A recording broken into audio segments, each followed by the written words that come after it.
Good morning, everybody. I'll be presenting this work, which is a collaboration between me and Dr. Hanan Nasser from Arab Open University. We presented this paper in an international conference which was held at the end of April in Oman, Muscat. I'll be talking about the economic development and environmental sustainability. I'll take the case of Bahrain. So I'll be giving an introduction, then I'll go through the data that I'm going to use or was used in this study, go through the estimation process, some results, and the conclusion. We all live in Bahrain, and we know that it is a very tiny but open economy. So we have exports and imports. And we are facing a very big growth in our population, that our population became like 1.5 million people in the last statistical reports. And the density of the people in a square meter is about 1,936 per kilometer, which is a very big number for 1 kilometer. And our growth in population is 4.6% in the year of 2017. So in 1 year, we witnessed 4.6% increase in the population. Yes. So on one side, we are having a growth in population. And on the other side, we know that oil and gas sector is contributing largely to our GDP since its exploration in 1932. And if you see in the year 2017, it is contributing 19% to the GDP of Bahrain. And that is compared to 44% contribution in the year of 2000, and that is because of the all the things that are done to just diversify the economic. Yes, so we are having, for example, a growth in financial sector, which is number 2 now after the oil and gas sector to the GDP. And we see that, yes, the financial sector is contributing 17% to the GDP in 2017. So in the same year, that is 19%, and this one is 17%. So now, because of this, as we said here, we have a growth in population, and because of the economic growth that Bahrain is witnessing, a lot of consumption for electrical power is consumed by people, which is increasing by 3.2% over the period 2004 to 2014. So over 10 years, we are having an increase in electric power consumption by 3.2%. And when we use more of electricity, that means we are having more production. More consumption means more production. And we know that electricity production means we are using a lot of oil, which contributes in a lot of heat. And that causes CO2 emissions, carbon dioxide emissions. What's the problem with the carbon dioxide emissions? It is one of the greenhouse emissions, and it contributes into global warming. And the global warming is affecting a lot, just like what Professor Amr was stating before. It is affecting the warming oceans, melting ice mass, which is causing the increase in the level of the sea, and increasing evaporation. All of this will affect our health, and accordingly, we are going to spend a lot to just treat these health issues. So therefore, a lot of studies have been done to see the relationship between CO2 emissions and income or the other factors that affect CO2 emissions. So a lot of studies have used CO2 emissions as a measure of environmental degradation. So there are other measures like N2O, CO, PM2.5, a lot of measures that show the environmental pollutions or environmental degradation. So like these papers are done using NO2, SO2, CO, PM2.5, CH4. But most of the papers are using CO2 emissions. We can see that some papers are looking at this relationship, which is called environmental Kuznets curve, EKC hypothesis. What does that say? It shows the relationship. So on the vertical axis, we are plotting the CO2 emissions versus the economic growth, which is measured using GDP per capita. So EKC hypothesis is saying that as the economy is increasing, as we are having more economic growth, CO2 emissions will increase. So there's a direct relationship between CO2 emissions and the economic growth.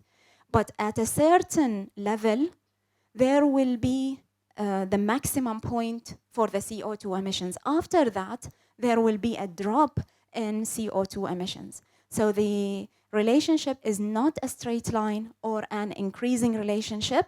It will be a inverted U-shape relationship, which means that as we are improving, we are using better technologies that control the CO2 emissions. So in my study, I'm going to look whether Bahrain is having this shape, we having EKC hypothesis, or just an increasing relationship as the GDP increases, CO2 emissions increase. So the studies that were done in other, some studies are using time series, it means that they are only studying one country, and other studies are doing it on a panel of countries and looking at this hypothesis. Very few studies were done on GCC countries, just like the one stated here. And therefore, my study is to examine the validity of the environmental Kuznets curve. Are we having this hypothesis? Is it valid for Bahrain or not? And then we will investigate the short and long-run impacts of, I'm looking at economic growth, because I said the economic growth is one factor that affects the CO2 emissions, the electric power consumption, foreign direct investment, which is FDI, later I will use it, FDI, financial development on CO2 emissions in Bahrain over this period, which is 1980 to 2014. I'm going to use annual data for this. So when you see CO2, it is carbon dioxide. GDP is GDP per capita. The word ELEC is electric power consumption. FDI is foreign direct investment. FIN, which is domestic credit provided by financial sector as a financial development indicator. And that is over the period 1980 to 2014. So this is the model that is applied. You can see there, here, we will have the natural logarithm of GDP and the natural logarithm of GDP square. We are using this just to check the EKC hypothesis, whether we have the inverted U shape or not. So the linear one, which is this one, here, ln GDP, are we having a straight line, increasing or decreasing? And this one, the sign of this one will indicate if we are having the inverted U-shape relationship. So in order to do this, we are just what Dr. Zainab stated before. Before running any model, we have to check the stationarity of the data. Are we having a stationary data or not? So in order to check that, we run the unit root test for the data at level. So you can see here, that the data are at level as they are, and then differenced. Because I'm going to use what is called ARDL model, and this model is called autoregressive distributed lag. This model is good to be used when the data are having different stationary level. So if they are stationary at level, or when they are first differenced. So I'm using different tests, Dickey-Fuller test, augmented Dickey-Fuller, KPSS, Phillips and Perron, with different null hypotheses. And here, the table which is here is showing whether we have co-integration. When I say co-integration, it means, are we having a long-run relationship? I'm going to examine the long-run relationship. Do we have this long-run relationship or not? Maybe there is no long-run relationship. But here, the results of the F statistics are greater than the critical value. So here, and the T statistics. And these are the lags that I'm using for each variable. For there is one lag for GDP, no lag for GDP square, and electric power here 0, 3, and 1. So the numbers here are the number of lags. This is the results. So we can see the top part of the table is showing the long run estimates, and the down part is the for short run estimates. I'm going to look at this. You can see that the GDP is having a positive relationship or impact on CO2 emissions, and it is significant. The stars means that these are having real impact. So when it is 3 stars, mean highly significant. If it is 2 stars, it is significant at 5% level. So the GDP is having a positive impact on CO2, and GDP square is having a negative here. The negative sign means that we have the inverted U shape. If it is negative, means that it is increasing at a certain level of GDP, it will be inverted. So that means in Bahrain, we are having, it is valid for Bahrain that we are having EKC hypothesis. And then the interesting one here, it is just as expected that the electric power consumption is having a positive impact on CO2. And also for the FDI. What does that mean, that the FDI is having a positive impact on CO2?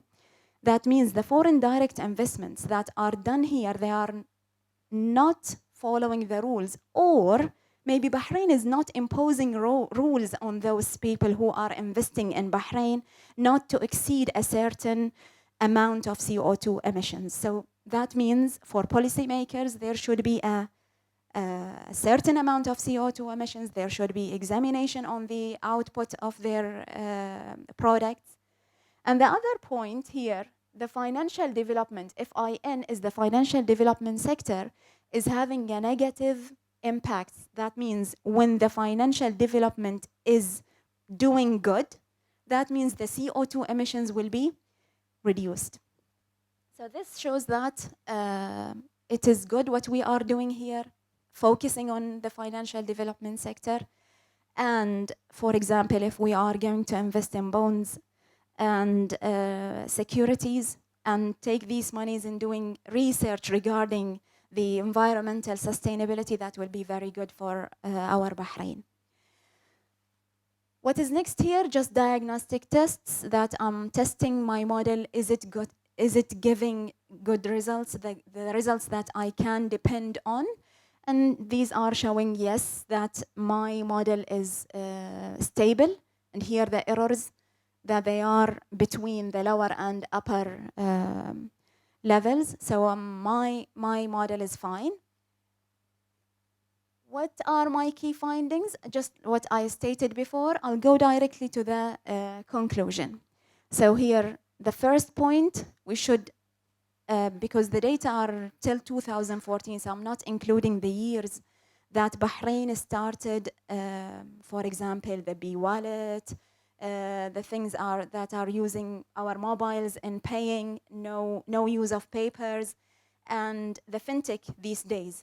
So that period is not included in my study. So that's very good to continue on what Bahrain is doing. The other thing, as I said, the electric power consumption is affecting CO2 emissions very heavily.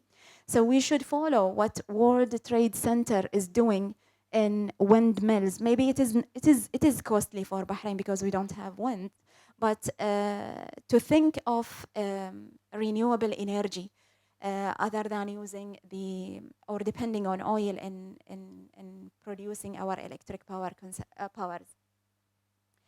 The next one is assist individuals and institutions in installing solar cells. And there is also what is called here carbon dioxide recovery plants. When the CO2 emission is coming out, there are plants that recover the carbon dioxide and they use the carbon dioxide in producing ammonia and methanol. So instead of letting it go, the CO2 emissions for the people and affecting the health of the people, we use CO2 emissions in producing ammonia and methanol. I hope that you enjoyed, and any questions I'm ready to have.